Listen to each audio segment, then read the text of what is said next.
ওহ খুদা, আমি কি শুনছি, আমি আর সইতে পারছি না।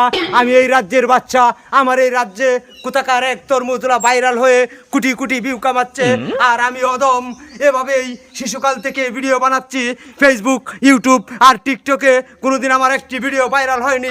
ভাইরাল তো দূরের কথা, আমার একটা ভিডিও আজ পর্যন্ত রিফারি হতে যায়নি। কোথায় প্রহরী? আদেশ করুন মরা লাশ। আরে এই মূর্খ মানব, এটা মরা লাশ না, এটা হবে আদেশ করেন মহারাজ। সেই এক কথা বারবার শুনতে ভালো লাগে না। আর তোমরা আমার এই রাজ্যে বসে বসে কাচ্ছ, আর তোমাদেরকে আমি বরণ পোশাক কিসের জন্য দিচ্ছি? এই দেশের কোনো খেয়াল কুচকুবার রাখো না। কেন, কি হয়েছে মহারাজ, আমাকে আপনি খুলে বলতে পারেন নিঃসন্দেহে। আমি শুনেছি কোথাকার এক তরমুজুলা ভাইরাল হয়ে কোটি কোটি ভিউ কামাচ্ছে।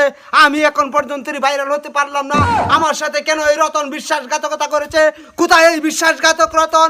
তুমি এক মুহূর্তে আমার সামনে নিয়ে আসবে। আমাকে আদেশ করেন মরা লাশ। আমি এখন রতন সরকারকে ধরে এনে হাজির করছি আপনার সামনে। আর শুধুমাত্র তাই নয়, এই ভাইরাল তরমুজুলাকে আমার সামনে নিয়ে আসবে।